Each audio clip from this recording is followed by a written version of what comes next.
እሺ ሞዴሬተሮች አስገቡ። ሰው ቀይ እንትን በሉ በቃ። እሺ ኤኒዌይስ፣ እሺ ሞዴሬተሮች አስገቡ።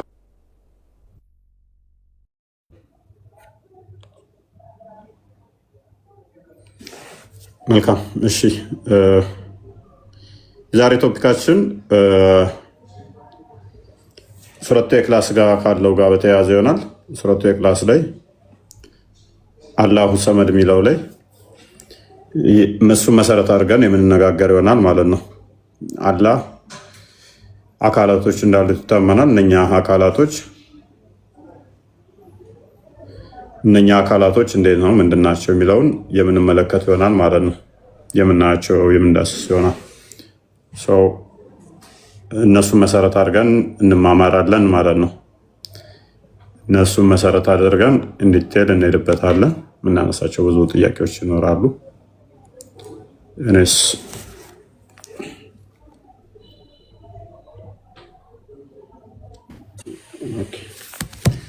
አብዱል እንኳን ደህና መጣ።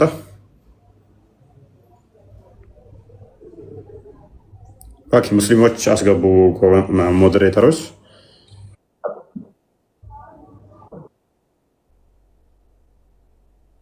ኦኬ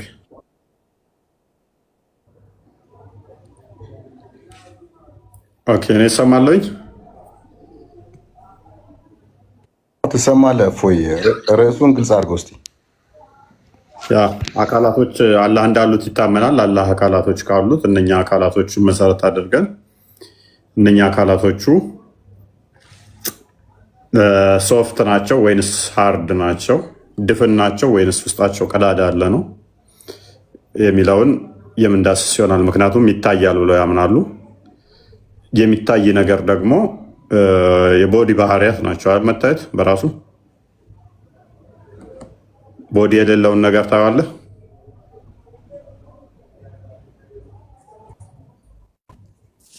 ምን አገባ አንተ?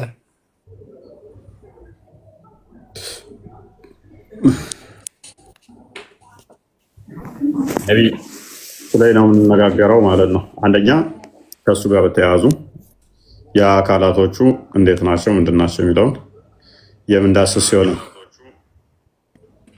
አይ ቲንክ ኔትወርክ ጥሩ አለ መሰለኝ። ክርስቲያን ይስተካከል።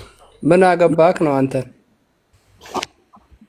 ያገባኛል። ምክንያቱም አንተ ገሃነም ውስጥ መግባት የለብህም። የምታመልከውን አምላክ ሳታቅ ገሃነም ለምን ትገባለህ? በነገራችን እፎይ፣ በነገራችን ላይ ብዙ ሙስሊሞች ስለ አላህ ምንነት ማወቅ የጀመሩት እዚህ ቤት ነው እና ያው ኡስታዞችን ብዙ ጊዜ አይናገሩም። ሁሉም ሙስሊም የሚያውቀው ምንድነው? አላሁ ሰመድ ምንድን ነው? ቁል ሁወ አላሁ አሐድ አላሁ ሰመድ ለሚሉት ነው። አይወልድም አይወለድም አንድ ቤት የለውም እንጂ ማንም ስለ አላህ አያውቅም። አሁን ግን ብዙ ሰው እያወቀ ነው ላይ ከዚህ ቤት ላይ እና ጥሩ ግንዛቤ ህዝቡ ላይ ሙስሊሙ ማህበረሰብ ላይ ጥሩ ግንዛቤ እየፈጠርክ ነው። አሁን ወንድማችን ምን አገባ ይላል። እንግዲህ እሱም ቢሆን ያውቃል። አሁን ይማራል። ቢማር ጥሩ ነው።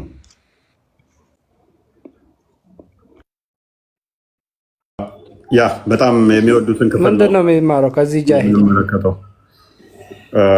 ሙባረክ አንተ ምሁር ስለሆንክ አላሁ ሰመድ ማለት ምን ማለት ነው? ምን አገባ አንተ? ካፍር ነህ እኮ። ለሌሎቹ አሳውቅ እስቲ ኮመንት ላይ ላሉት። ስድብ እኮ መልስ አይሆንም።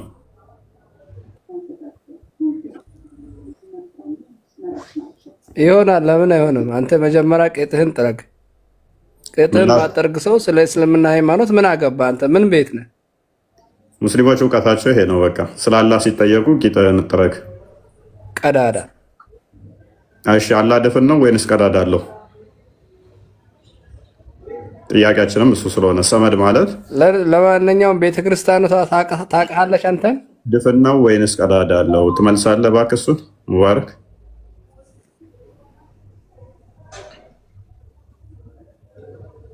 ባቱ ድፍን ነው ወይንስ ቀዳዳ አለው?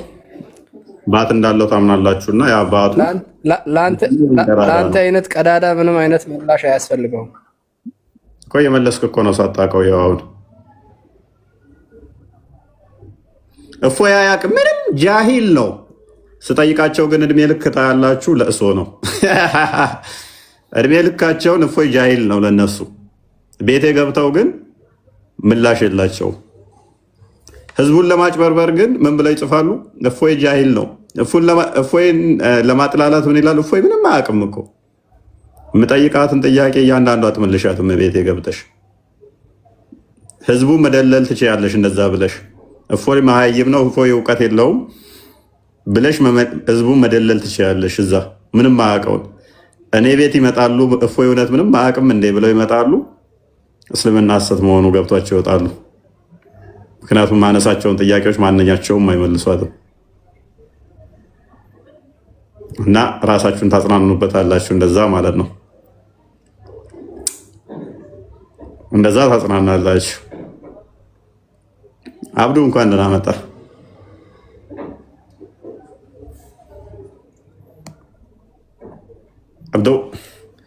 አብዱ እንኳን ደህና መጣ። አንተ ሰውዬ ምንድን ነው ስም የምቀያየር?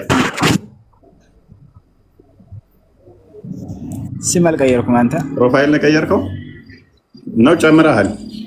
አብዱ ዑመር ስልጢ ጨምረው። ስልጤ አይደለም ያልከው፣ ስልጢ ነው ያልከው። እሺ ምን አልክ?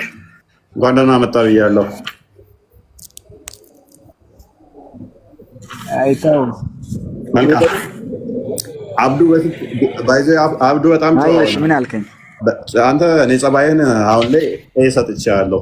በፊት እንኳን ደህና ቆየህ ብያለሁ። እኔ በፊት ትነጫነጭ ነበር፣ አሁን ጨዋ ሆነሃል አይደለ? የመጀመሪያ አካባቢ ላይ ተነቋቁረን ነበረ፣ ታስታውሳለህ? ኧረ ድሮ መልንጃናጨ ነው። አይ በፊት ላይ መነጫነጭ በጣም የሚያስጠላኝ በፊት ላይ እንደዛ ነበረ። በኋላ ላይ ግን ባህሪ አንተን አለማግባባት ነው እንጂ። መልካም ዛሬ ቶፒኩን ሜይ ቢ ከሰማው አላህ አካላቶች ክፍለ አካላቶችን እነኛ የሚታዩ በቂያማ ቀን ማለት ነው እንዳሉት ታምናላችሁ እና እነኛ የሚታዩት አካላቶቹ ማለትም ያለ ራሱ ማንንም አይመስልም ብትሉም ያ አካሉ ድፍን ነው ወይንስ ክፍተት አለው የሚል ነው ጥያቄያችን። ሜይ ቢ አጥንታው ከሆነ ሱረቱ ኢኽላስ ላይ አላሁ ሰመድ የሚለውን ሰመድ የሚለው ቃል የመጀመሪያዎቹ ሰለፎች የሰጡት ትርጓሜና ሁሌ የሚተረጉሙበት አንድ አይደለም። ሰመድ ማለት ሆድ የሌለው ወይንም ደግሞ ክፍተት ውስጡ የሌለው ጠጣር ማለት ነው የሚለውን ነው አብዛኞቹ የሚስማሙበት። ጠጣር ነው የሚል ይስማሙበታል። የአሁኖቹ ላይ አይቻለሁኝ ነው ጠጣር አይደለም የሚል አንድ ተፍሲር መስሏቸው ጠጣር አይደለም ዳኢፍ ነው ሲሉ ሰምቻቸዋለሁ።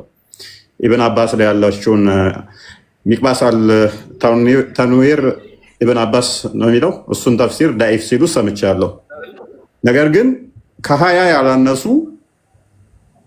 ተፍሲሮች ይህንን የሚያብራሩት ሰመድ ማለት ጠጣር ነው ሶሊድ ማለት ነው የሚለውን ነው የሚስማሙበት።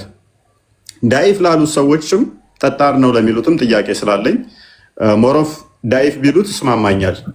ጠጣር አይደለም ወይንም ደግሞ ውስጡ ክፍተት የለውም ድፍን ነው ካሉ እነኛዎቹ ሙፈሲሮች አይ ይህንን ዳኢፍ እንበለውና ድፍን የሚለውን አንቀበልም ካሉ ክፍተት የሚለው ይስማማኛል። ክፍተት ካሉ ውስጡ ክፍት ከሆነ ምን ያህል ነው ክፍተቱ? ክፍተት ውስጥ ከአካሉ ጋር ይመሳሰላል ወይ? ክፍተት ውስጥ አስቀድሞ ነበር ወይ? ክፍተት ውስጥ ፈጣሪ ነው ፍጡር ነው የሚሉ ጥያቄዎችን መጠየቅ ስለምችል ማለት ነው። ያንተ አቋም የትኛው ላይ ነው? ሲጀመር ያገናኘው ራሱ እኮ አይመጣም። አላሁ ሰመድ የሚለው ሌላ፣ አንተ የምትለው ሌላ። በምን እንዴት አገናኝተው ነው? ያ ያገናኘሁት እንዴት ነው? እዛ ሳላገናኝ ጥያቄው አላሁ ሰመድ እኮ የሚለው አይ ከአንተ ከቶፒ ጋር አይሄድም እኮ አብሮ አይሄድም። የተለያየ ርዕስ ነው ሁለቱ። ይሄዳል። ሰመድ ማለት ምን ማለት ነው? አይሄድም። እንዴት ነው የሚሄደው? አላሁ ሰመድ ማለት ምን ማለት ነው? ሰመድ ማለት ምን መጠጊያ ማለት የሁሉም መጠጊያ ነው እንጂ አንተ የሁሉም መጠጊያ ኦኬ እሺ፣ መጠጊያ ማለት ነው። ከኤክላስ ውጪ መጠጊያ ተብሎ አንድ ቁርአን ውስጥ የተጠቀመበት ቦታ አለ? ሰመድ መጠጊያ ማለት ተጠቀሰ፣ ቁርአን ላይ ተጠቀሰ። ቁርአን መጠጊያ ማለት ሰመድ ራሱ ቁርአን ውስጥ ስላለ አብዱ መጠጊያ ተብሎ አላህ መጠጊያ እንደሆነ ብዙ ቦታ ላይ ቁርአኑ ይናገራል። ለምን ታዲያ ሰመድ ሳይለው አረብኛው ሰመድ አንዱ ቦታ ይለው ኤክላስን ብቻ ለምንድን ነው መጠጊያ ብለው የተረጎሙት? ምን አስፈልገው? ከተጠቀሰ ተጠቀሰ ነው እንጂ ሌላ ቦታ ምን አስፈልገው? ተጨማሪ የሚያስፈልገው ሌላ ቦታ ላይ መጠጊያ የተረጎመው ሰመድ አይደለም። መጠጊያ ተብሎ ሰመድ ሌላ ቦታ አንድም ቦታ አልመጣም። አንድ በል። ሁለተኛ ግን ጥያቄውን በደንብ አስተውል። ሙሐመድን የጠየቁት ምን ብለው ነው? አላህ ይበላል አይበላም? አዳም አላህ ይበላል አይበላም፣ ይጠጣል አይጠጣም ሲሉት ሰመድ ነው አላቸው። ሰመድ ማለት ድፍን ነው ወይንም ደግሞ ጠጣር ነው የሚለውን ካልሆነ ምላሹ መጠጊያ ነው ብትለኝ እነሱ የጠየቁ ሰዎቹ ምንድን ነው? አላህ ይበላል አይበላም፣ ይጠጣል አይጠጣም ብለው ነው የጠየቁት። ለጥያቄው ምላሽ አልሰጠም ማለት ነው ሙሐመድ።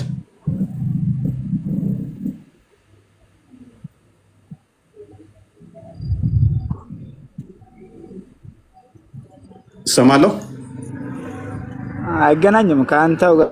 አሁን አላህ Subhanahu Wa Ta'ala አሁን እዛ ጋር ይኸውልህ አይደለም የሁሉንም ቁርአን ሲጀመር ሱረቱል ኢክላስ የቁርአን 1/3 ነው የምታካትተው ነው የወረደበት ብዙ ነገራቶች አካታ ስላዘች የእያንዳንዳቸው ይኸውልህ ስማኝ የእያንዳንዳቸው ምዕራፍ አያቶቹ በጣም ምርጥ በጣም ብዙ ሰፋ ያለ ማብራሪያ ያላቸው ናቸው።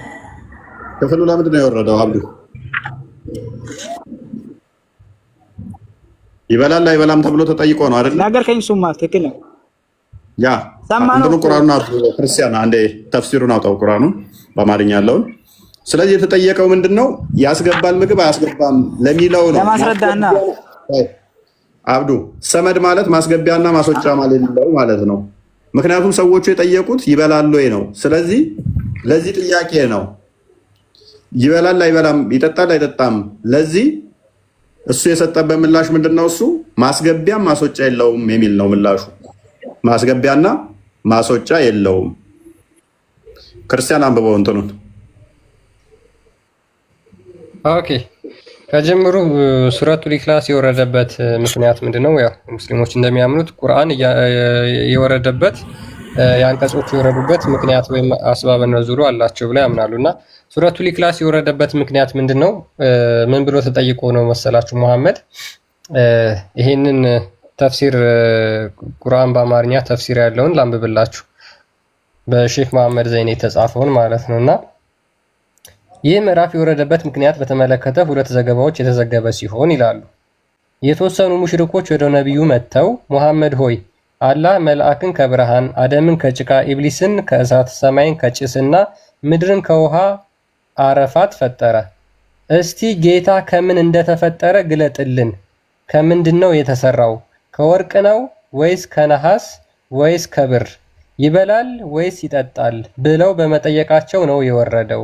ዋሂዲ፣ ሱዩጢ፣ አህመድና ቲርሚዚ ይህ አንቀጽ የወረደበት ምክንያት ይህ ነው ብሎ እነዚህን አራቱን ስኮላሮች ጠቅሶ ተብራርቷል ማለት ነው። ስለዚህ የወረደበት ምንድነው? ከምንድን ነው የተሰራው? ከወርቅ ነው ከብር ነው ከነሐስ? ይበላል ወይስ ይጠጣል ብለው በመጠየቃቸው ይህ አንቀጽ ወረደ ይላሉ። ያ ስለዚህ ስለ ምግብና መጠጥ ነው የተጠየቀው። ስለዚህ ይህንን ደግሞ ኤርሊ ስኮላሮች ሰመድ ማለት የቋንቋውን ትርጓሜ ሰመድ የሚለው ትርጉሙ ምንድነው ብለው ነው ያስቀመጡት። ማስወጫ ማስገቢያ የሌለው ድፍን ወይንም ጠጣር ማለት ነው። እነሱን ተፍሲራቶቹን እናሳያለን። ኤኒዌይስ ግን ምንድነው እሱ አሁን አንተ አለ ድፍን ነው ወይንስ ድፍን አይደለም ብለህ ነው የምታምነው?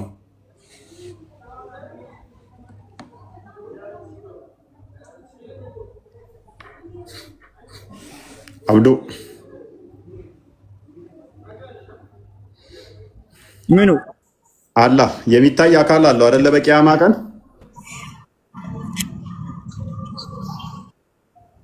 በቂያማ ቀን ምኑ ነው ድፍን የምትለው? አጥንቱን ነው ወይ ኖ? አላህን በቂያማ ቀን የሚታይ አካል አለው። አልገባኝም። አሁን ድፍን ማለት ምን ማለት ፈልገን? ኦኬ ያለ አካሉ ያ ድፍን ነው ወይንስ ሶፍት ነው?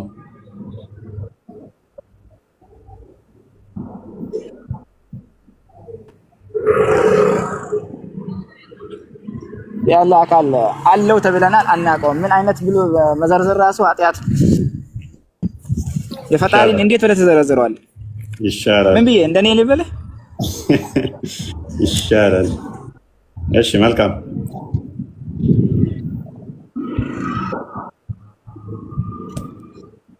መልካም። እሺ አለው ነው የተባለው እና ቁርአን ውስጥ ያለው እንዳለው ማስኮ ስለተማመነ ነው የጠየቅነው። ግን እናምናለን። ሰማህ? ያ እሱን ተስማምተናል።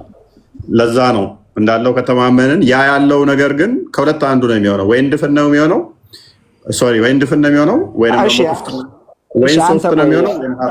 እሺ ጥያቄ ልጠይቅሽ አንተ ራይት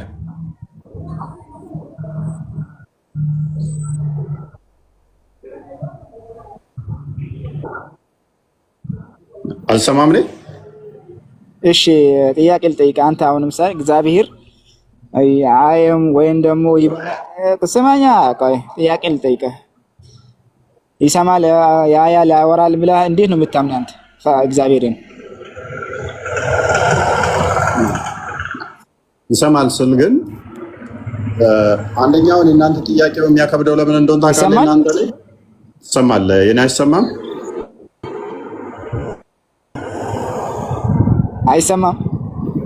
ኦኬ ያንተ ይመስለኛል እየዘገየብህ ያለው።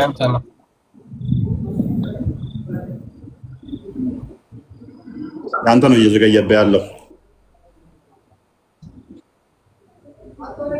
ያንተ ነው እያስቸገረ ያለው። ኦኬ ትንሽ ቆይ በቃ። እሺ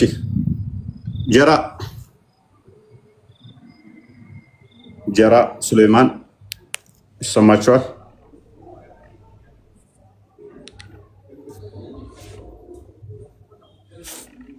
ይሰማችኋል? ኦኬ አብዱል ፈተና ሎጂኩ ገብተዋል። አብዱል ፈተና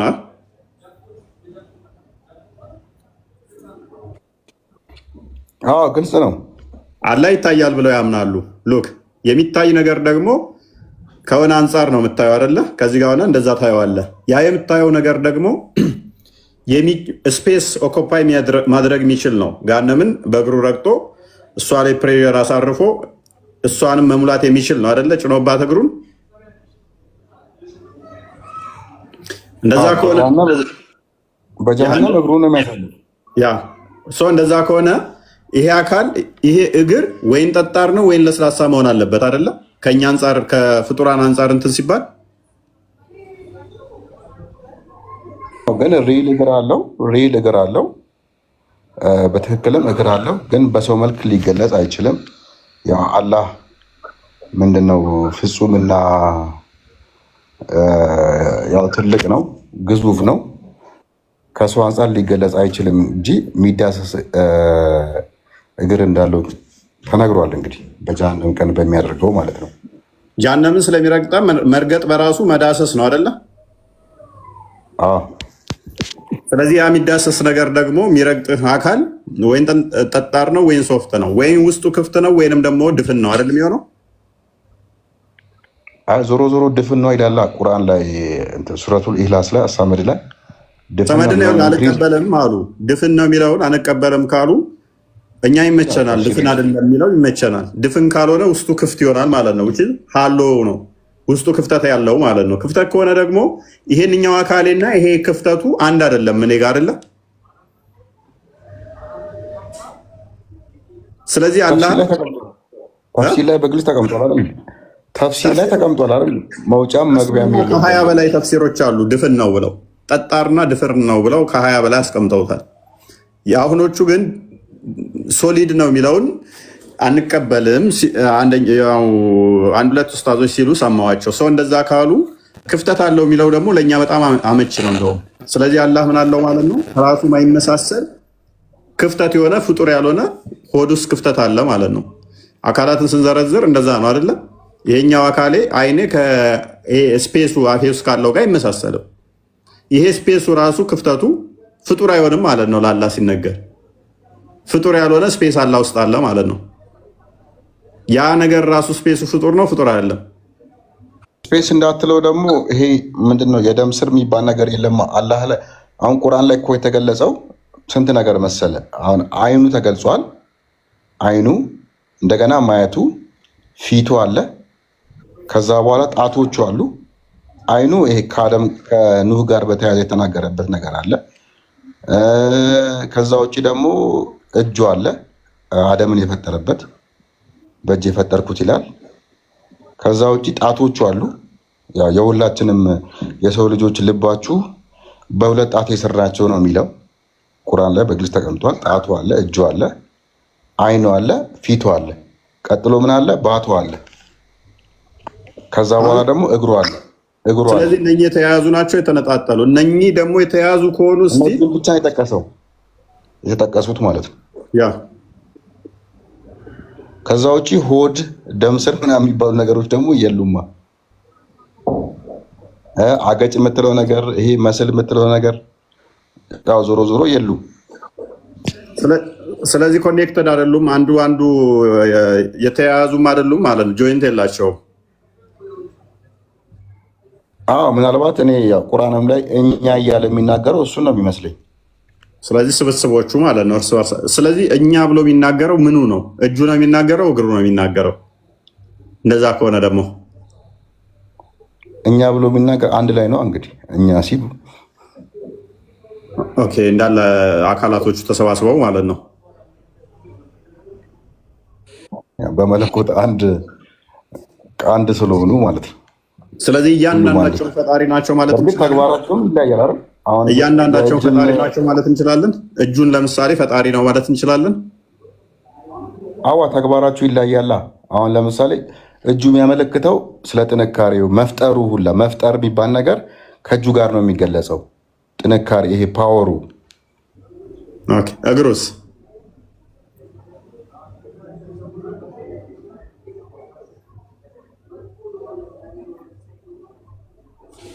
አላህን እኮ ለገና ቅርጫ የቀረበ እንትን አስመሰልከው እኮ።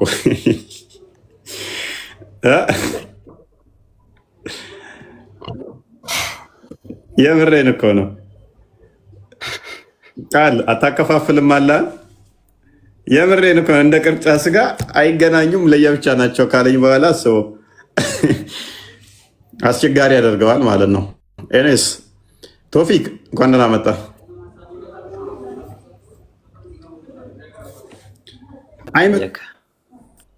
ሁሉ ሰላም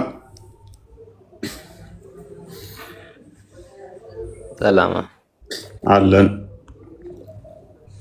አላህ አንተ እንዴት ነው የምታምነው? አላሁ ሰመድ የሚለውን እንዴት ነበር የተረዳኸው በፊት?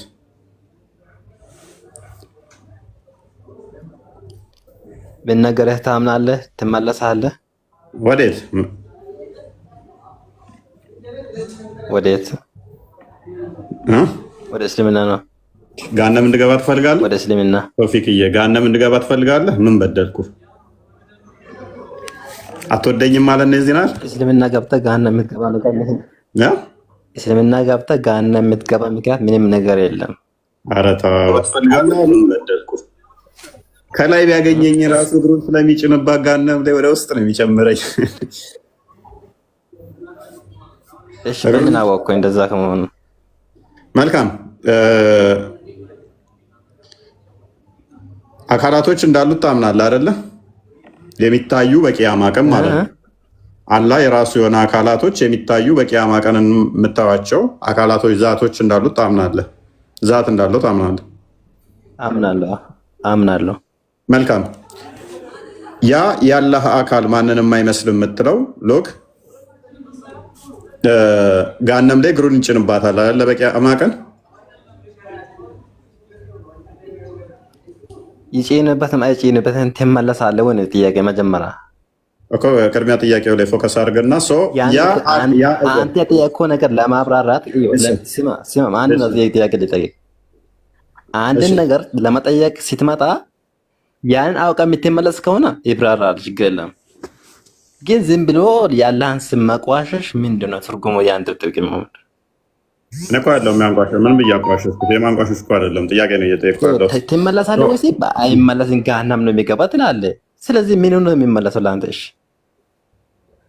እኮ ቅድሚያ እንግባባ፣ ቅድሚያ እናውራበትና ከዛ ትመለሳለህ ትመለስ የሚለውን እንነጋገራለን። እኔስ ያለ አካል ያ ፕሊስ አዳምጥ ፎቶ ለመመለስም ላለመመለስም ማለት ነው።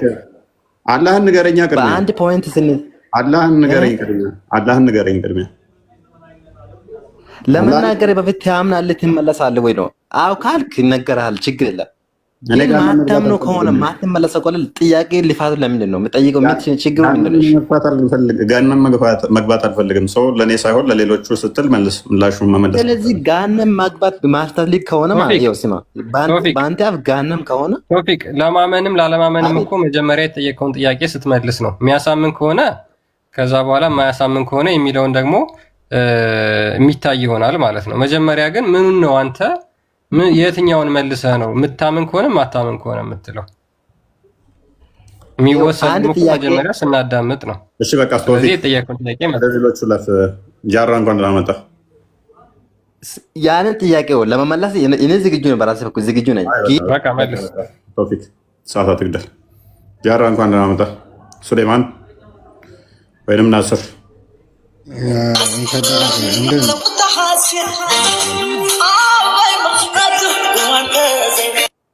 ናስር ሙዚቃ ቀንስ። መልካም ሜቢ ጥያቄውን ሰምተው ከሆነ የዋብያን አቂዳ ትከተላለህ? ዋብያ ማለት ምን ማለት ነው? ቶፊክ ደግማ አትረብሽ፣ አዳም አስወርዳለሁ። ጃራ ይሰማል? አዎ ይሰማል። ድምፅ የቀራቀ ነው እንጂ ጥያቄ ነበረኝ። እኔ ያው እንግዲህ የሆነ ነገር ልጠይቅ ነው የገባሁት። ጥያቄ በኋላ ላይ ትጠይቃለህ። አሁን እንጨርስ ቅድሚያና የጥያቄያችንን አድሬስ አድርጉ። ጥያቄ ከሆነ ትንሽ ቆየት በል። ሱሌማን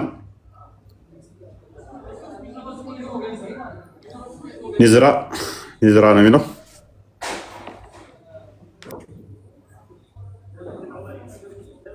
ኦኬ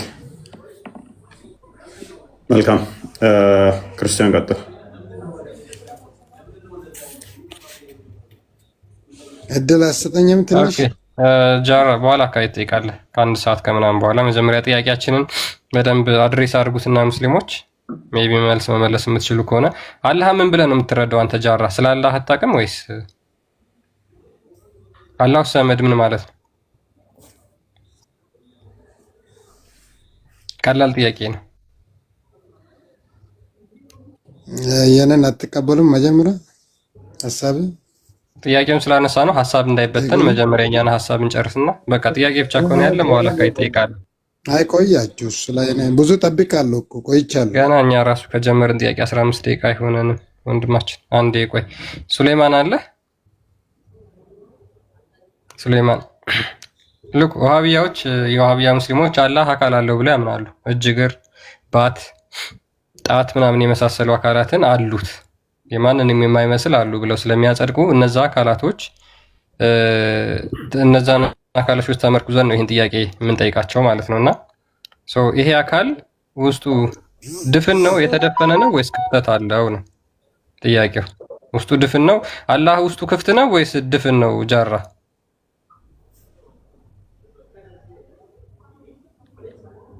ኦኬ አላህን ለነገሩ ብዙ ሙስሊሞች አያውቁትም። አቡበከር ባይተዋር አቡ ካሊድ ባይተዋር አቡ ካሊድ ቶፊክ አክቹዋሊ እምቢ ብሏል። አንድ ጥያቄ ምንድን ነው ድፍን አልከው? አካላቱም እንዴ እንደፈና ምንድን ነው አካሉ ያለ አካል ስማ፣ እኛ ሙስሊሞች አንድ አላህ እጅ አለኝ ብለዋል አይደለ? እጅ መኖሩን እናምናለን። በዚህ ነው አናውቀውም። እሱ ራሱ ያውቀው። ለምሳሌ ይሰማሉ ብለዋል አይደለ? እሱ ራሱ ያውቀው። ምን አገባኝ? ለመሳቃቸው ይሰማሉ ብለዋል አይደለ?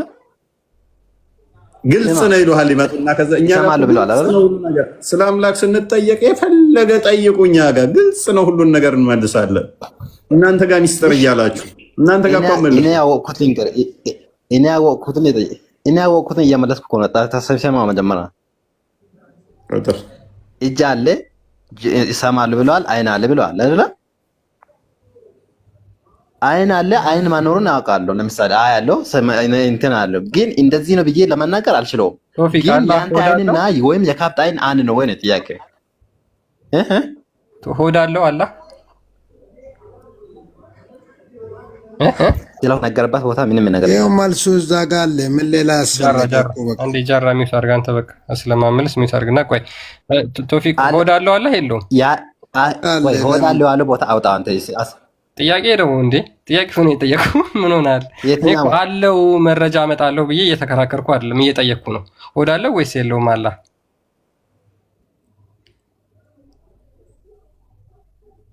የለም ሆድ። ኦኬ ሆድ የለውም። እጅ አለው፣ እግር አለው፣ ሆድ የለውም። ፊት አለው፣ ሆድ የለውም። ጭንቅላትስ አለው? እሺ አልተነገረም፣ አልሰማሁም። ኦኬ ሆድ የለውም፣ እጅ አለው፣ እግር አለው፣ ጭንቅላት ይኖረው አይኖረው ግን አናውቅም።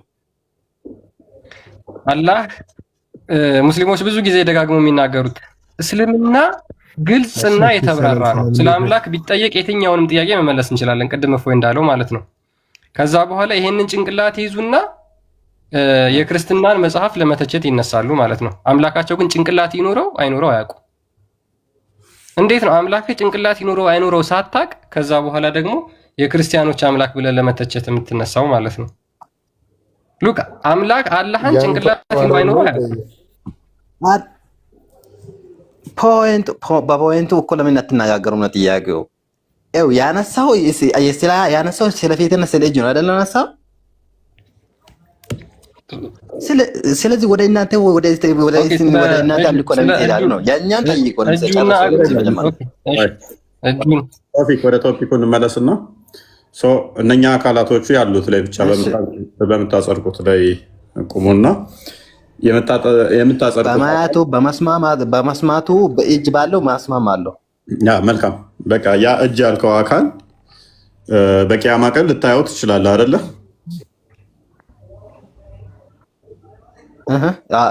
ሊያየው ይችላል። መልካም ያ የምታየው አካል ማለትም ያላህ እጅ ወይም እግር፣ ባቱ ወዘተ ብቻ የተጠቀሱት አንተ አለው ብለህ የምታምናቸው ድፍን ነው ወይንስ ክፍተት ነው? ቀዳዳ ነው? ድፍን ነው ወይንስ ቀዳዳ አለው?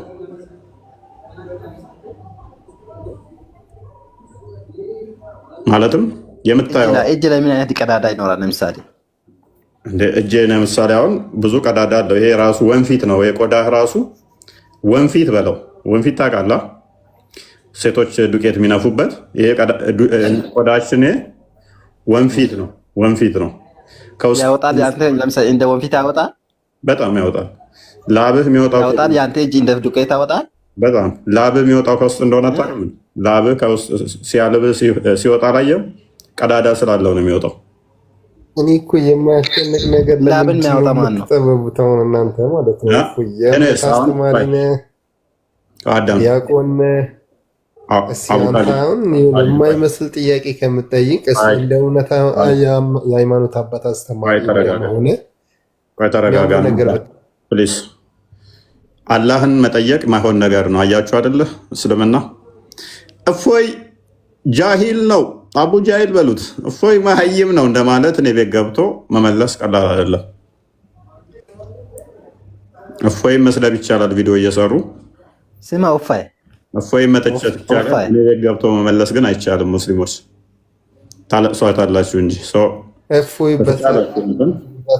ለመረዳት ከሞከር ችግር የለውም። አንተን የሚያስተምርህም ሊያዳምጥህም ብቁ የሆነ ሰዎች አለ። ችግር ተረጋጋ። ተራ የሚባል ነገር አለ። ዲስፕሊን ቶፊክ እና ግልጽ ላድርግልህ። ቆይ አዳምጣ እሺ። ስለዚህ ይሄ እጃችን ለምሳሌ ድፍን ነው ብትለው እስማማለሁ። እሺ ድፍንም ቢሆን አላህም እንደኔ ድፍን ነው ወይ እጁ? ኦኬ ቀዳዳ ነው ካልክ ደግሞ ክፍተት አለው ወይ? ክፍተት ካለው ደግሞ ያ ክፍተቱ ራሱ ፈጣሪ ነው ፍጡር ነው? የአላህ ሰውነት ውስጥ ያለው ቀዳዳ ድፍኑ ክፍተቱ ምንድን ነው? ስለ ቀዳዳ ስለ ዲፌን ማተናል አይደለ? እኔ ዲፌን መሆኑን ነው ያውቀው። ዲፌን መሆኑን ዲፌን ከሆነ ባኛ እጅና በወንፊት ምሳሌ ያሳጣል አይደለ? ስለዚህ ለምሳሌ ላብ ሲወጣ ይታያል ቀዳዳ ለአንተ ወይ ችግር የለውም። ስለዚህ አላህ ድፍን ነው ማለት ነው። ዙሪያውን ሙሉ ምንም ቀዳዳ የለውም። ስለዚህ አላልኩም እኔ ኦኬ አላልኩም። ስለዚህ አላህ እንደዚህ ቀዳዳ አለው፣ እንደዚህ አፍ አለው።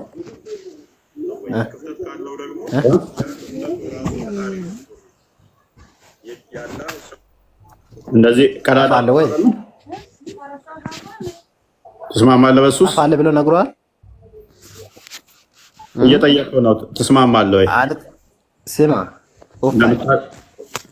ለምሳሌ እንደሚስቅ መኖሩን እንደሚጣራ ታምናለህ? መኖሩን ጆሮ መኖሩን እኮ እንደሚስቅ እንደሚጣራ እንደሚጮህ እንደሚናገር ምናምን ታምናላችሁ። ስለዚህ በአፉ ነው አይደለም? እሱን ለእናንተ ተዋለው። ምክንያቱም አካላትን ሊትራል ስለምታጸርቱ ሊትራሊስቲክ እንደሆናችሁ ስለማምን ማለት ነው። ስለማቅ የለውም ካላችሁም እስማማለሁ። እናንተን አርዳድ ግን እቀበላለሁ። ሁለቱም አርጉመንቶች ስንት ነው? ለምሳሌ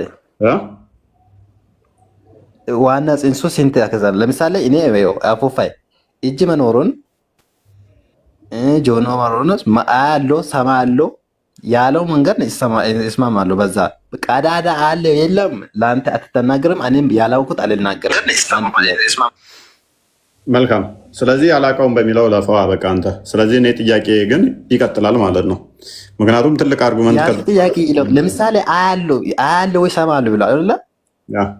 መስማት ከሆነ ለምሳሌ ካብቱም ይሰማል እኛም እንሰማለን፣ ግን ጆሮ አንድ አይነት ነው ወይ? ጥያቄ ለአንተ ጥያቄ ልስጥህ። አዎ ካልከኝ እስማማለሁ። እኔም በዚህ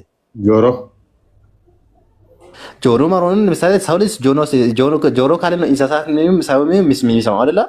እንስሳትም በጆሮ ነው የሚሰማው። መቼም እንስሳት በእግሩ ነው የሚሰማው። ሰማል ብለዋል አላህ አይደለም? አላህ ሰማል ብለዋል አይደለ? እሺ። ስለዚህ የእኛ ጆሮ እና የከብት ጆሮ አንድ ነው ወይ? ሰማለሁ ሲል እኔም ሰማለሁ እንስሳትም ይሰማል። ለምሳሌ ስለዚህ በዚህ አው ካልከው እንስማማለሁ በአንተ ጥያቄ። ስለዚህ የመጠንና የሳይዝ ሁኔታ ልዩነት እንጂ አላህም እንደኔው ጆሮች አሉት፣ ግን አይመሳሰሉም። እናመሰግናለን። ይሰማል ብለዋል። የሚሰማው መንገድ እሱ ይስማው፣ እኔ መስማቱን አውቃለሁ፣ ጆሮ መኖሩን አውቃለሁ። የሚሰማው እንደዛ ከመሆኑን እንጂ ማለት ነው። የኔና የእንስሳት እንኳን አይመሳሰሉም። ስለዚህ የኔና አላህ አለመመሳሰሉ፣ ስለዚህ ተፍጡር አይለየውም አላህን። እናመሰግናለን። ከፍጡር አይለየውም። ምክንያቱም በጆሮ ሰው ልጅና እንስሳት እንዳልተመሳሰለ ሁሉ እሱም ላይመሳሰል ይችላል። አለመመሳሰል የፈጣሪነት መለያ ያደረከው እንጂ ሊትራሊ አላህም ለመስሚያም ጆሮ የምትባል መሳሪያ ታስፈልገዋለች። የሚሰማባት አካል ጆሮ የምትባል ነገር ታስፈልገዋለች ማለት ነው። አለበለዚያ መስማት አይችልም። እግሩ መስማት አይችልም። ጀርባው እጁ መስማት አይችልም። ስለዚህ የሚሰማባት እንደኔ የሆነች ተጨማሪ አካል ያስፈልገዋል። ምን ጆሮ የምትባል ማለት ነው። ውጪዝ አላህ ምንድነው ማለት ነው? ከተለያዩ ፓርቶች የተዋቀረ እንጂ ሙሉ በሙሉ የሆነ አይደለም ማለት ነው። አካላቱ የሆነ ወጥ ሲምፕል አይደለም። ውጪዝ የሆነች የአካል ክፍፍሎች ተደምረው ናቸው አላህ የተባለው እንደ ፍጡር ማለት ነው። እኔ ጆሮዬ ተደምራ፣ አይኔ ተደምራ፣ አፍንጫዬ ተደምራ፣ አፌ ተደምራ፣ እጄ ተደምሮ እንደዚህ እንደሆነው አላህም እንደዛ ነው ማለት ነው። አካላቶቹ የማንንም ባይመስሉም ቢለዩ የአካላት ስብስብ ድምር ውጤት ነው ማለት ነው። እኔ ከጆሮዬ ውጭ አልሰማም። ስለዚህ አላህም በጆሮ የሚሰማ ከሆነ ከኔ በምንም አይለይም ማለት ነው። አትሊስት እሱም ለመስሚያ ጆሮ የምትባል አካል ታስፈልገዋለች እና ለማያ አይን ያስፈልገዋል አልከኝ። አይኑ ስንት ነው? ስንት አይን ነው ያለው? ለአላህ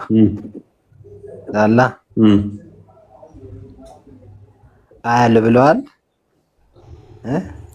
ቆይ ስለምን አይን ነው ብለዋል እንጂ ስንት አይን ነው ያለው? 5 6 7 10 ምናምን አልተባለም። እጁስ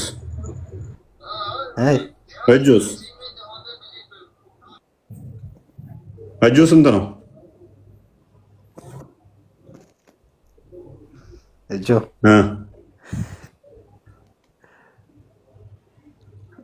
እንዴ? እሱንም አላውቀውም አታውቅም? እሱንም አላውቀውም። ታውቃለህ? እሱን እንኳን እኔስ እጁንም የህንድ ጣዖታት እንኳን እጁን ይበልጡታል ማለት ነው።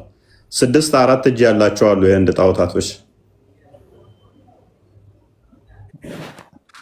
በምን አይተው ጣዖታቸው ራሱ እንደዚህ ያለው እጃቸው ማለክቶቻችን ይሄን ያህል እጅ አላቸው ብለው ይገዟቸው አላቸው ማለት ነው።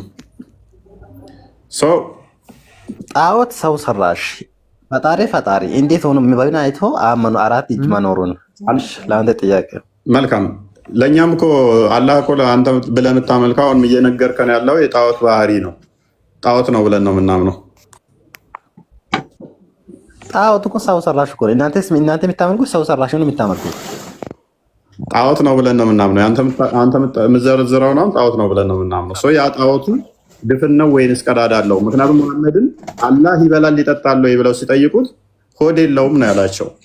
ሆድ የለውም ወይንም ደግሞ ሰመድ ማለት ድፍን ማለት ነው። ድፍን ብሎ ነው ያላቸው። ድፍን ከሆነ ደግሞ እናንተስ እንደዛ ብላችሁ ነው የምትቀበሉት ወይንስ ሆድ የለውም ብላችሁ የምታምኑት? ከወገብ በታች አካል አለው፣ ከወገብ በላይ አካል አለው። እዚህ አካባቢ ወንዴ ነው የምታስማሙት። ጀዋር እንኳን ሰመድ ማለት ድፍን ማለት ነው። ቆይ ሰመድ ማለት ድፍን ማለት ነው። ምን አልክ? ሰመድ ማለት ድፍን ማለት ነው። ጀዋር ነው አንተ ነው የሳከው። ሰመድ ማለት ድፍን ማለት ነው ወይ ነው? ያ እኔ ነው ታውቁት። መልካም። ሰመድ ማለት ድፍን ማለት ነው። ሰመድ ማለት ድፍን ማለት ነው። በየትኛው ጥያቄ ለምን ጠይቃለህ? ወይ አንዴ ጀዋር ሰመድ ማለት ምን ማለት ነው? ቶፊክ አንተ ራስህ ሰመድ ዋና ፍቺው ያለበት ሌላ የሚተረጎመው ሌላ። እዚህ ቆይ እየተሳሳትኩ ነው እኮ እየጠየቅኩ እኮ። ሰመድ ማለት ምን ማለት ነው? ድፍን ማለት እንደሆነ መጀመሪያ ቆይ ሲተረጎም ራሱ ያላወቀው አንተ ለኔ ምን ትጠይቃለሽ? እየነገርኩህ እኮ ወይ ጉጅብር የገባውን ሙፈሲሮች ይመልሱልህ። ሰመድ ማለት ማስገቢያ ማስወጫ የሌለው ክፍተት ቀዳዳ የሌለው ድፍን ማለት ነው። አንድ ሙፈሲር ሳይሆን ከ20 በላይ ይሰጣሉ። ከ20 በላይ ይሰጣሉ። ችግር የለውም። ከ20 በላይ ይሰጣሉ። ሰመድ ማለት ድፍን ማለት ነው። ቀጥል ክርስቲያን። ኦኬ። በነገራችን ላይ ጥንታውያኖቹ ከሙሐመድ በኋላ የመጡት ሰክሰሰሮች ማለት ነው፣ እነሱ በሙሉ ማለት ይቻላል አብዛኞቹ ይሄንን የተስማሙበት ሰመድ በሙሉ ማለት ይቻላል። ኢብን አባስ፣ ኢክሪማ፣ ሙጃሂድ፣ መሱድ፣ ቀታዳ፣ ኢክሪማ እነኝ እንዳለ ሰመድ ድፍን ነው ብለው ያስቀመጡት ዋና የሚባሉ ሳቦቹ። ዘጋቢው ማን ነው? ዘጋቢው ማን ነው? ይኸው ዘጋቢዎቹ ላነብልን። ኦኬ ዘጋቢውን ነገር መጀመሪያ የመጽሐፉን ዘጋቢውን ነገር መጀመሪያ ማንበቡ ሳይሆን የመጽሐፉን ዘጋቢውን ነገር መጀመሪያ። ተፍሲር አልጣበሪ ታውቀዋለህ? ተፍሲር አልጣበሪ ኡፋይ እየነገረህ እኮ ነው። ጠበሪን አታውቀውም? 310 አካባቢ የነበረ ጠበሪም ያህል የለም። ማንኛቸውም ከዛ በኋላ ነው የሚመጡት። ጠበሪ ነው የሚበልጣቸው ከሁሉም። ከዛ በኋላ ያሉትን ደግሞ እናመጣላለን። እሺ ሄድ አላውቀውም። ሄድ ጠበሪ ነው የማታውቀው አካባቢ ማለት ነው። አሳየው ዓመተ ምሕረቱን እና ስሙን አሳየው። ሙስሊም አይደለህም ማለት እኮ ነው። ጠበሪ ያው ሂድ እባክህ። ሙስሊም አሁን አንተ አትነግረውም። ሂድ አሳየው። እንትን እስልምናን አታውቅም። ጠበሪ ካልሆንክ ወንድማችን አጭሩ ለምን እውነቱን አልነግረህም? መረጃውን አሳየን። በቃ ስሜታችሁን ሻይ ጠበሪን የማያውቀው ሙስሊም አለ ብዬ ስለማላምን ነው። በተለይ እንደዚህ ቁርአንን ያጠኑ ሙፈሲሮችን የሚያውቁ ሰዎች ጠበሪን ያጡታል ብዬ ስለማላምን ማለት ነው። ምክንያቱም እሱ በጣም ጥንታዊ ነው። ታሪክ ጠበሪ የሚባልም በጣም በብዙ ሙጀለድ የሆኑ መጽሐፍቶች ስላሉት ቁርአን አብራሪም ስለሆነ ማለት ነው። ሜይ ቢ ካላወቀው ወቀው ተዋወቀው። ከዚህ በኋላ ከሙሐመድ ሞተ ከ300 ምናምን ዓመት በኋላ የነበረ ሰው ነው። ላንብብልህ ሰመድ የሚለውን እንዴት እንደተረዳው የእሱን ላንብብልህ። ኦኬ some say he is the one who is not hollow። ሰመድ ማለት ክፍተት የሌለው ማለት ነው።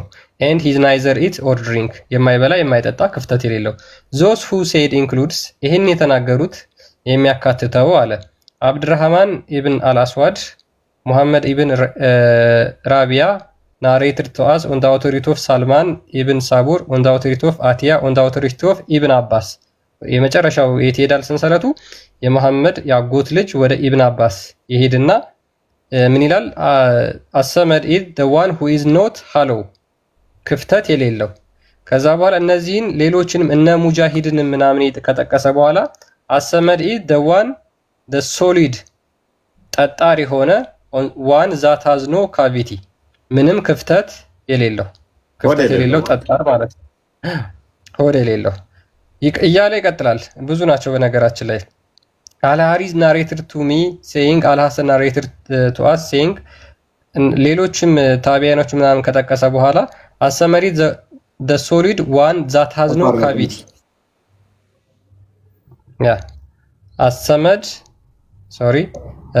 አሰመሪ the one that has no cavity ምንም ካቪቲ ቀዳዳ የሌለው ማለት ነው ውስጡ ቀዳዳ የሌለው የተደፈነ ነገር ሙጃሂድ ያለውን አንብቦ on the authority of ሙጃሂድ who said as-samad is the solid one ታች ዝቅ በል አንድ ስቴፕ ኦኬ on the authority of ሙጃሂድ who said ባይዘይ ሙጃሂድ ተናገ አለ አረግላት እሺ እንደውም ራሱ ሲልልን ደስ ይለናል እስኪ አንብበው ወንድማችን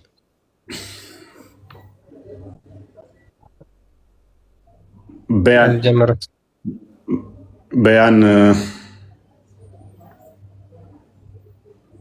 አልበያን ነው የሚለው እንደዛ ነው ኪታቡ ስም ተፍሲር ጠበሪ ማለት ነው ቀጥል ወንድማችን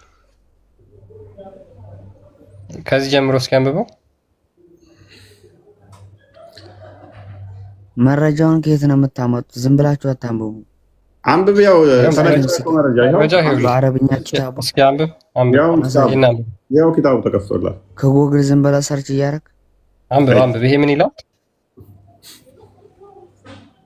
ይሄን አንብበው እስኪ ጀዋር አንብበው እየጠበቅኩ ነው ይሄ ማን ይላል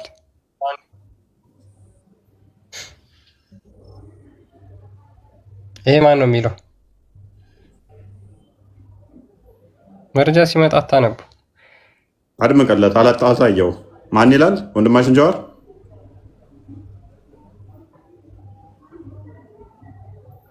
ኦኬ አልጠበሪ ይላል አይደል አይልም አንቀጣፊ አይልም እፎይ ነው የሚለው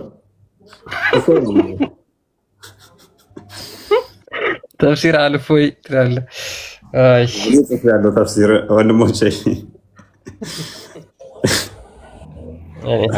ማንበብ ምናልባት ማንበብ ይፈልጋለ ገስት ውስጥ ካላችሁ አረብኛው ማንበብ ይፈልጋለ ወደ ከመውጣታችን በፊት ያልኛው አረብኛ በጣም ስለምትወዱ መጀመሪያ እንደምን ናችሁ ሰላም አሊ ሱራጅ ሁሉ ሰላም ይመስገነው እኔ ትንሽ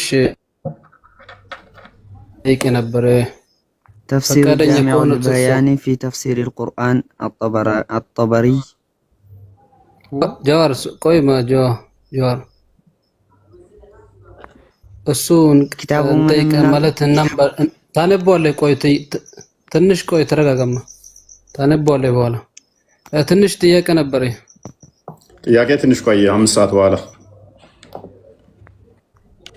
አይ الطبري ይላል ችግር የለም እንመልሰዋለን ትንሽ አንድ ጥያቄ ናትና ምንድነው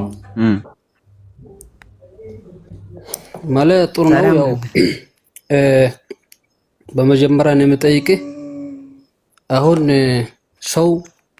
ሰው ሲፈጠር ሰው ሲወለድ እስላም ሆኖ ነው የሚወለደው ከዛ በኋላ ደግሞ እኛ አሁን ሰው ሲወለድ ያው በ7 ዓመት ሲሞላ ወደ ቁርአን ወደ አስተምሮት እንልካለን እንጂ ወደ ሃይማኖቱ አናመጣውም ግን እናንተ የምታደርጉት ሰው ሲወለድ ሙስሊም ሆኖ ስለሚወለድ ቀጥታ ወደ ጸበል ተወስዱታላችሁ። ከዛ ክርስትናውን ያው ክርስትናውን እንትን ብሏል ብላችሁ በውሃ ነው የምታመቁ እንትን የምትሉት ማለት ነው። ይሄ ነገር እንዴት ነው? ሁለተኛው ደግሞ አሁን እግዚአብሔር ሰማይና ምድር የፈጠረውን እግዚአብሔር ሲራጅ ይሰማል ወንድማችን። አንድ ሰማይና ምድር የፈጠረውን ይመለስልህና ከዛ ወደ ቶፒካችን እንመለሳለን። እሺ አንድ ላይ እንድትመለስልኝ ነው። የተለያየ ቶፒክ ነው የምጠይቀው ማለት የተያዘ ነገር ስለሆነ ነው። ታርግ በእናትህ እንዴ ተያዘ ይላል እንዴ 15 ጥያቄ ይዞ መጥቶ እዚህ ቶፒካችን ደረጃ እኛ ሰው ሲወለድ ሙስሊም ነው ብለን አናምንም። እንኳን እኛ እናንተ ማታምኑ። በመጀመሪያ ደረጃ ተረት ተረት ነው እንጂ መጽሐፎች እንደዛ አይደሉም። ምክንያቱም አማኝ ያልሆነ ህፃናት ሲሞቱ ገሃነም ነው የሚገቡት ብለህ እያመንክ አይ ሰው ሁሉ ሲወለድ ሙስሊም ነው ብለህ ማመን በራሱ ውድቅ ነው። አንደኛ እሱ። ሁለተኛ ደግሞ ህፃናት ሲወለዱ እንዳለ ሴጣን ይቆነጥጣቸዋል ብለህ እያመንክ አማኝን ደግሞ ሴጣን አይነካውም ብለህ እያመንክ ህፃናት አማኝ ከሆኑ ሴጣን ሊነካቸው አይችልም። በደንብ አስተውል ሲራጅ። ህፃናት በሙሉ ሲወለዱ ሴጣን ይነካቸዋል ብላችሁ ታምናላችሁ። አማኝን ደግሞ ቁርአኑ ላይ ሴጣን በፍጹም አይነካውም ይላል። ስለዚህ አማኝ ቢሆኑ ኖሮ ሴጣን አይነካቸውም ነበረ በአንተ አስተምሮ መሰረት። ሌላኛው ምንድነው እሱ በውሃ እንትን ወስዳችሁ ክርስቲያን ታደርጓቸዋላችሁ ይላል ቁርአን 30 ላይ ሱራ 30 ላይ የተፈጥሮ እንትን በምንም እንደማይጠፋ ይናገራል። እኛ በውሃ እንደሚለቅ የምናውቀው ቆሻሻና ሴጣን ነው። እስልምና ሴጣን ነው ካላችሁን እናመሰግናለን። አዎ በጸበል ህፃናቶቹ ላይ እናጠምቃቸውና እንግዲህ ሲጠመቁ አጋንንት ከሆነ እስልምና ይለቃቸዋል። ጸበሉ ሲጠመቁ ቅዱሱን የእግዚአብሔር መንፈስ ስለሚቀበሉ እስልምና አጋንንታዊ እምነት ነው። ስለዚህ አስቀድሞ ነበር ካላችሁ ያ አጋንንት ከሆነ እስልምና እንዳላችሁት ይሁንላችሁ፣ ተቀብለናችኋል። እስልምና አስቀድሞ ነበረ፣ አጋንንት ነው። ግን ያን አጋንንት በጸበል እናስወጣዋለን። እስልምና አጋንንት ነው ብላችሁ ካመናችሁ ማለት ነው። ስለዚህ እኛ በጸበል ሊወጣ የሚችለው በጸበል ቦታ ላይም አይታችኋል፣ ሊለቅ የሚችለው ከሰዎች እምነት ሳይሆን የምናስለቅቀው አጋንንት ነው የምናስለቅቀው። እስልምና አጋንንት ከሆነ እናመሰግናለን። በቃ ለቋል፣ ይለቃቸዋል። ሰዎች ሲጠመቁ ይለቃቸዋል። እስልምና አጋንንት ስለሆነ እንደዛ የምታምኑ ከሆነ ኦቨርኦል ግን ምንድነው ህፃናት ለምንድነው ታዲያ በልጅነታቸው የሚጠመቁት ከሆነ ጥያቄው በፈጣሪ ዘንድ 80 ዓመትም ሆን 10 ዓመትም ሆን 20 ዓመት 5 ዓመትም ብትሆን እድሜ እዚህ ስማች ማተር አያደርግም። ፈጣሪን ለማመስገን ህፃናቶቹም የተገቡ ናቸው ብለን እናምናለን እኛ። ስለዚህ ክርስቶስ በማቴዎስ ወንጌል ምዕራፍ 18 ከቁጥር 1 ጀምሮ በማቴዎስ ወንጌል ምዕራፍ 19 ቁጥር 14 አካባቢ ጀምሮ ህፃናት ወደሱ እንዲመጡ እንዲባረኩ አዟል። ህፃናትን አከልክሏቸው ወደ እኔ ይምጡ ብሎ ህፃናቶችን ተቀብሎ ባርኳቸዋል። ስለዚህ እሱን መሰረት በማድረግ ህፃናት ወደ ቤተ መቅደስ በ40 እና በ80 መጽሐፈ ኩፋሌ ምዕራፍ 4 ቁጥር 9 አካባቢ ላይ ባለው መሰረት እንዲሁም ደግሞ ዘጸአት ምዕራፍ 12 ይመስለኛል እሱን መሰረት በማድረግ ይጠመቃሉ ማለት ነው። ስለዚህ እሱን ሲጠመቁ የእግዚአብሔርን ልጅነትን ይይዛሉ። የአጋንንት መጫወቻ አይሆኑም። እናንተ ህፃናቶቹ በልጅነታቸው ከተወለዱ ጀምሮ አላህ ነው ሴጣን ወደ ሰዎች አይ ቲንክ ሱራ 17:35 ላይ ሴጣንንም ሊያስጠጋ የሚችለው አላህ ነው። ስለዚህ ወደ ህፃናቱ ሴጣንን ልኮ ህፃናቱን ሲያስቆነጥጣቸውና የሴጣን ቁራኛ ሲያደርጋቸው የእኛ ጌታ ደግሞ ህፃናትን ወደ እኔ አንጧቸው መንፈሴን እጭንባቸዋለሁ ከዛም የኔ ልጆች ይሆናሉ አለን። እሱም መሰረት በማድረግ እግዚአብሔር ልጅ እንዲሆኑ እንዲጠመቁ ገላትያ ምዕራፍ 3 ቁጥር 26 ጀምሮ የተጠመቁ ሁሉ ክርስቶስን ስለሚለብሱ ክርስቶስን እንዲለብሱ እግዚአብሔር መንፈስ በእነሱ እንዲያድር እግዚአብሔር ልጆች እንዲባሉ ሮሜ ምዕራፍ 8 ቁጥር 15-17 ስለዚህ አባታችን ብለው እንዲያድጉ አፋቸውን በዛ እንዲፈቱ እግዚአብሔር አባታችን ነው ሴጣን የእኛ ወዳጅ አይደለም ብለው ሴጣንን ክደው እንዲያድጉ በዛ ውስጥ እናሳድጋቸዋለን። ህፃናት ቢሞቱ እንኳን ጋንም እንደናንተ ይገባሉ ብለን አናምንም። ሕፃናት ንጹህ ስለሆኑ ክርስቶስ የነገረን ሕፃናት እንኳን ለመንግስት ሰማያት የተመረጡ የታጩ የተገቡ እንደሆኑ ነው። ማቴዎስ ወንጌል ምዕራፍ 19ን መመልከት ይቻላል ከቁጥር 1 እስከ 6። ስለዚህ በቤተሰቦቻቸው ኃጢአት እንደዚህ የሚጠየቁ አይደሉም። እኛ ጋር መጽሐፈ ሕዝቅኤል ትንቢተ ሕዝቅኤል ምዕራፍ 18 ቁጥር 4 እና ቁጥር 20ን መመልከት ይቻላል ማለት ነው። ስለዚህ ከዛ አንጻር ነው